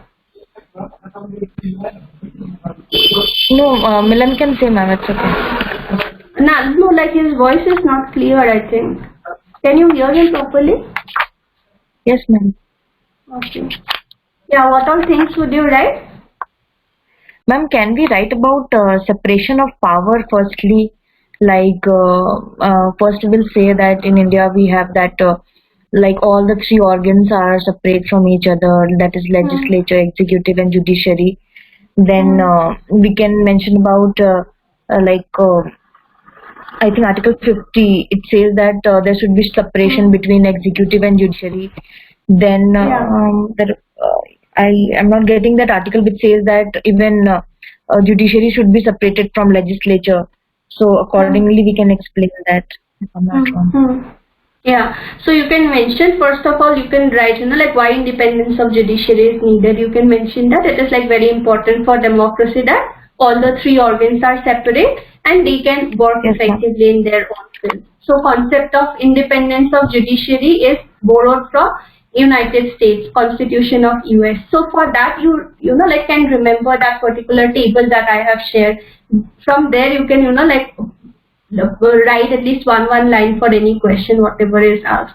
So you can write it is the Constitution of United States, from where the concept of independence of judiciary has been borrowed, and it is very important for effective functioning democracy in India. Then you can mention regarding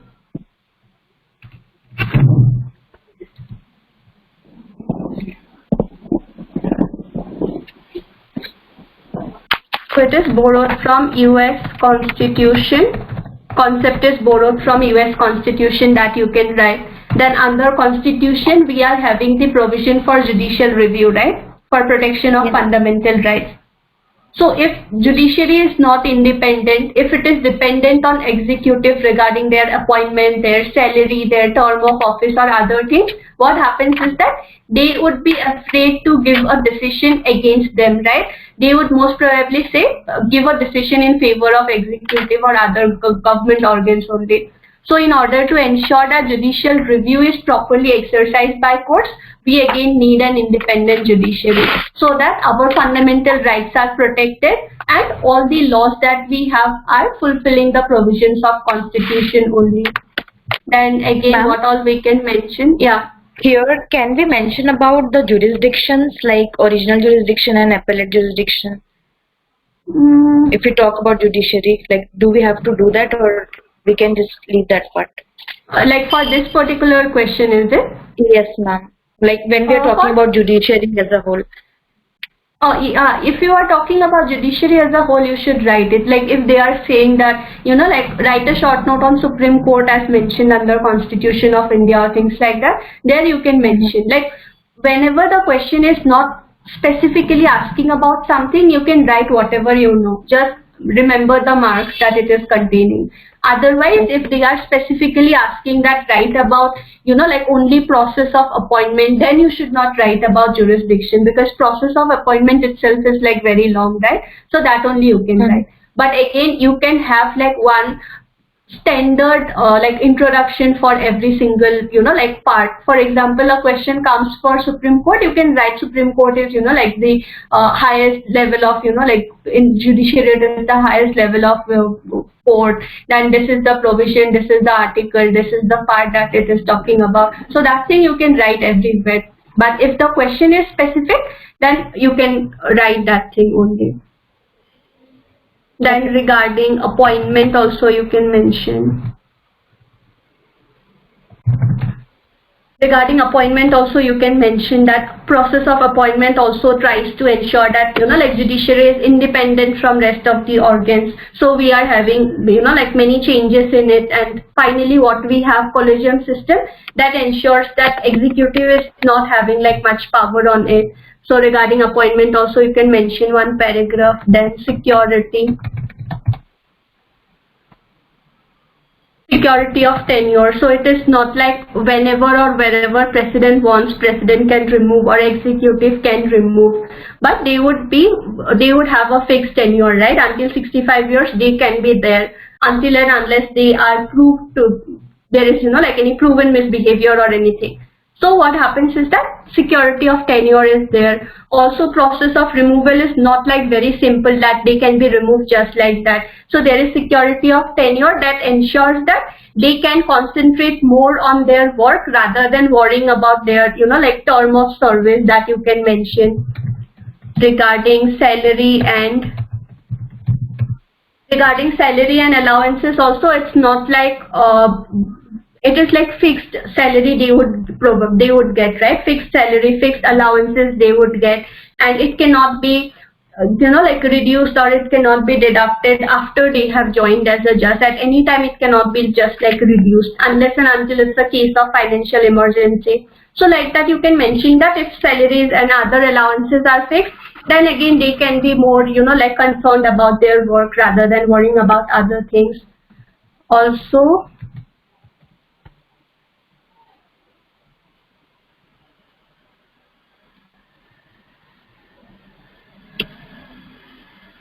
the Supreme Court judges cannot practice in any part of India, any court of India. It is mentioned under Article 24 of the Constitution. So how does this ensure independence of judiciary? Supreme Court judges cannot practice in any part of India after their retirement.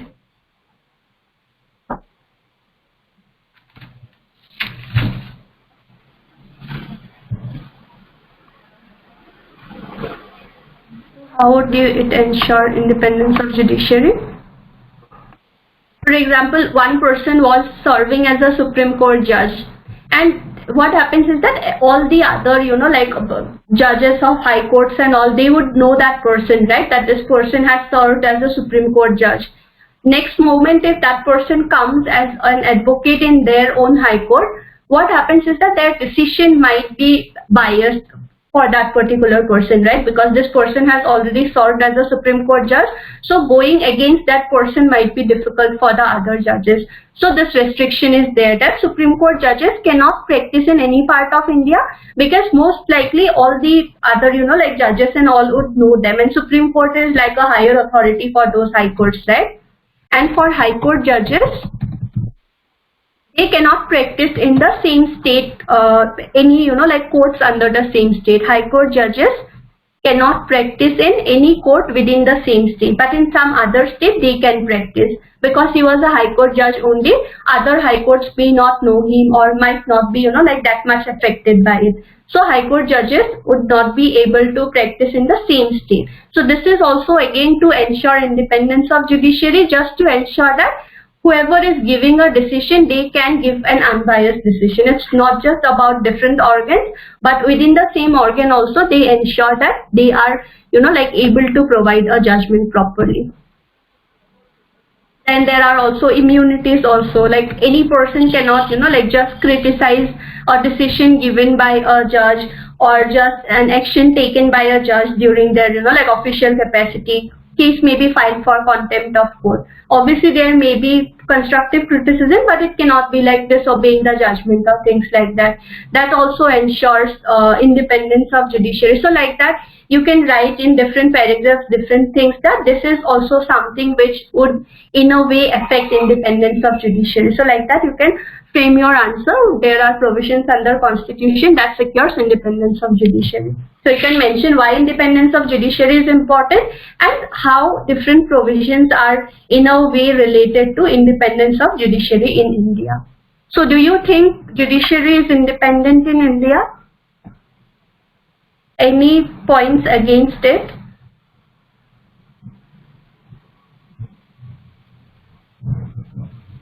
We can't say it's independent, ma'am, but overlapping is always there between all the three organs.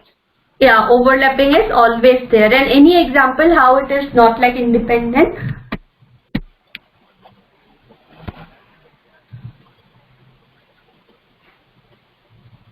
So what you can mention right here, for example, okay. So see, the Supreme Court judges who have retired as Supreme Court judges, they cannot practice in any part of India. For High Court judges also there are some restrictions. Now for example, a person retires as Supreme Court judge, what happens is that there is a restriction, right, that he cannot again go back and start his practice. But otherwise for lawyers, what happens is there is no restrictions, right? To whatever age you want to practice, you can continue your practice. So this is like a restriction that is given to Supreme Court judges. So what will happen is that they would obviously look for alternative ways of, like being engaged after their retirement. So there are different acts, like for example, Protection of Human Rights Act 1993, then National Green Tribunals Act. So all of these things, what they do is that they would have different commissions or different tribunals, right? For example, NGT we have, we have National Human Rights Commission, we have state human rights commissions. What happens is that the chairman of these commissions or tribunals, chairman, chairpersons, those would be what? Those would be retired Supreme Court judges. That means once a person retires as Supreme Court judge, these persons may be appointed as chairman or chairpersons of these different commissions that we are having. Because they, even though they are being given some powers to pass an order or something, they are not like the proper courts that we are having, right? So in those, they can be appointed as chairperson. But in their appointments, what happens is that executive is having like control over appointments of, like these bodies. So what happens, for example, if a person is acting as a judge of Supreme Court, he knows that after my retirement, I would not be able to practice in any part of India. So my one good option is to become a chairman of these commissions. So what he will do is that maybe he would not try to give a judgment against government, because ultimately it would be the executive only who would have power to appoint him as a chairman. If he has given such kind of judgments, there is less chance that the person would be appointed like that. So what happens is that even though Constitution has made many provisions, there is definitely overlapping of powers, and also there are like these different legislations under which again we see that the person would be like again dependent on executive. So in the real sense, we cannot say that it is like very much independent, but even though we are having provisions under Constitution of India. So like that you can like write a conclusion that under these legislations might be a person would think about it and he would not be able to provide a judgment very independently, even though all these provisions and protections are mentioned under Constitution of India.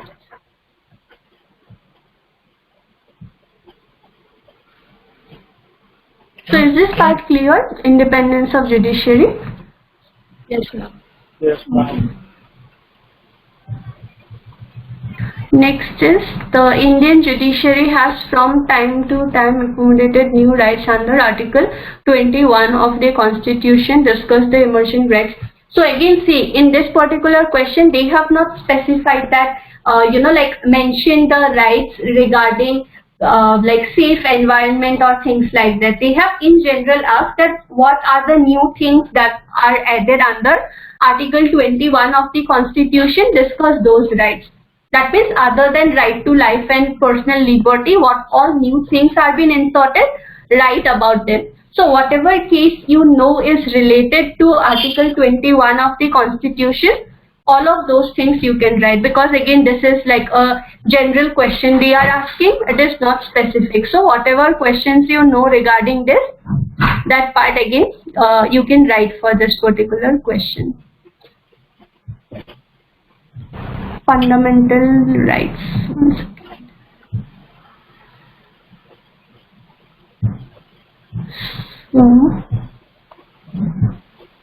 So what all things you can write here? Anyone? Article 21, what will you write? Can we talk about right to privacy, which was added newly? Yeah, we can write about that.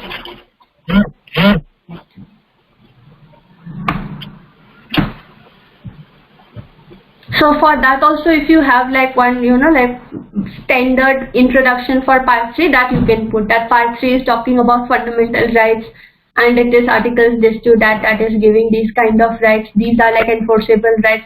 Article 21 is like a very small provision that talks about right to life and personal liberty, except according to procedure established by law. But what is right and personal liberty? It is not, like specifically mentioned under Constitution of India, but in different court judgments, like different courts have interpreted that particular provision and inserted a lot of other things also within the scope of Article 21.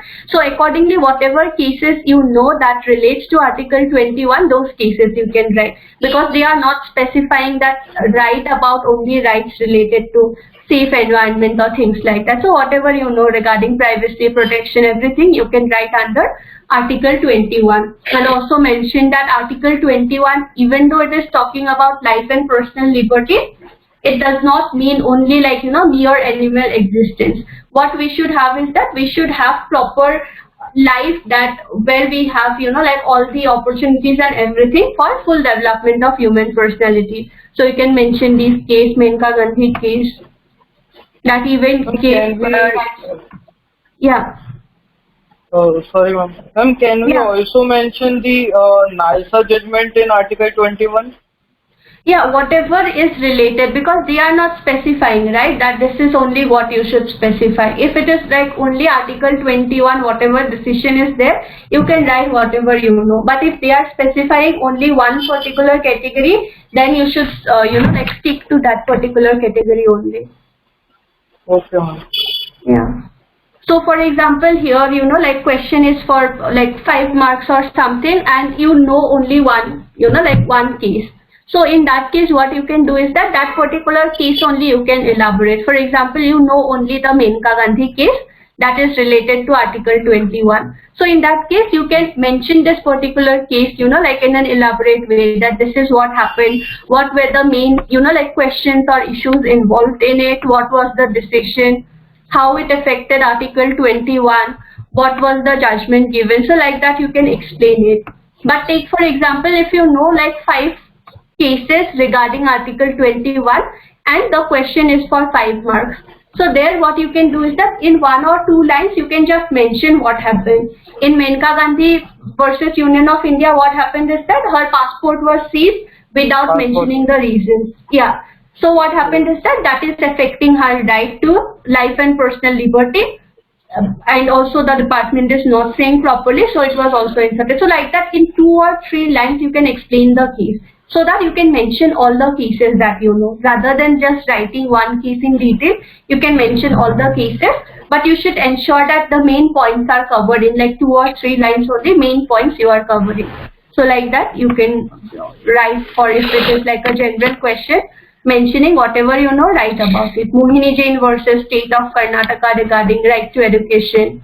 Hussainara Khatun regarding right to speedy trial and free legal aid. Olga Teles regarding right to livelihood. So all of those things you can mention. You can even mention like the Kevasu case, there were certain rights given, that even though a person is arrested, he is also having some rights to have a, like proper life and access to justice and all of that. So like that you can mention, and it is not like, like very limited thing. There are many other provisions also which are inserted under Article 21, and the scope has been widened with various judicial decisions.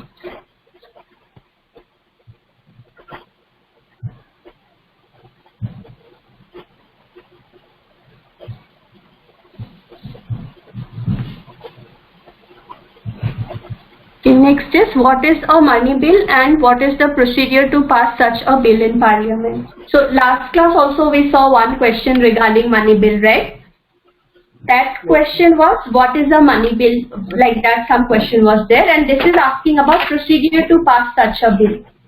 So if it is only asking about what is money bill, you can just mention Article 110. That if it is fulfilling any of, like these criteria or all of these criteria, it would be considered as a money bill. So you can start this question like this only, that money bill is mentioned under Article 110. These are the grounds that we need for it, and the procedure regarding passing of money bill is mentioned under Article 109 of the Constitution. So it says it can be introduced only in Council of State, and the Rajya Sabha would not have more power, and all of those like procedure you can mention accordingly for this question. So what is money bill and what is the procedure to pass such a bill in Parliament?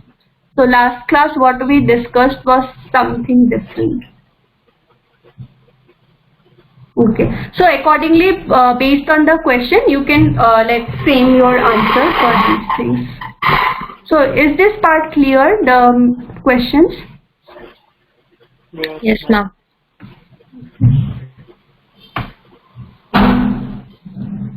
So I will try to write the answers also when I share this document with you.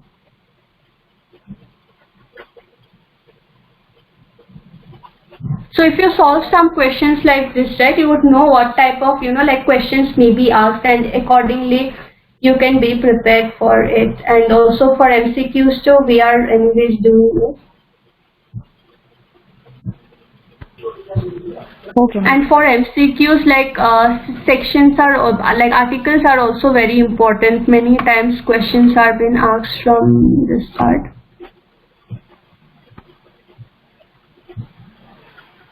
Okay, 1 second.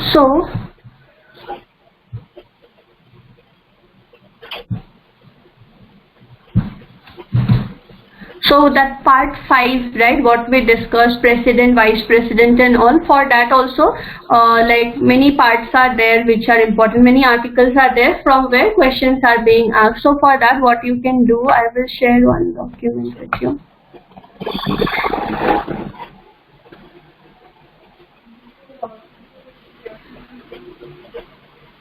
This is like a summary of all the articles that we have. So in detail you may not know, but you can just go through this particular, like document. It will be easier for you to remember the articles that regarding the Union Executive. It is 52 talking about the position, 53 is giving powers, and also he is the Supreme Commander of Defense Forces. 54 is regarding Electoral College. 55 is regarding his, election, term of office. 56, re-election. So if you go through these, like this document, or even the BEREC for that matter, it would be helpful for you to remember the article. So if for MCQs any article has been asked, that which article is talking about oath of President of India or Vice President of India, it would be easier for you to recall that particular thing. So take for example, you know that President is from Article 52 to Article 62 of the Constitution. Okay, in a question, options might be only one option is between 52 to 56, others are some other articles. Even though you do not know the exact article, you would be still able to select the article. So you can try to go through the BEREC, like the content part, and then remember the articles for all these MCQs. And for the mains questions, that we will anyways try to solve like few questions in every class, so that you get an idea what type of questions are being asked. So I will also share this particular document. You can go through this, and also the BEREC for remembering these particular articles that we are having. So any doubts for this particular part that we discussed? No, ma'am. No, ma'am.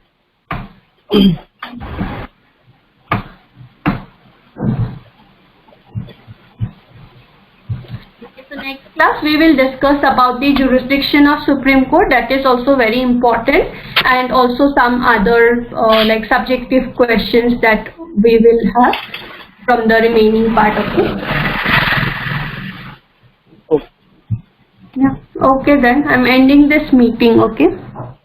Okay, ma'am. Yeah. Thank you. Thank you.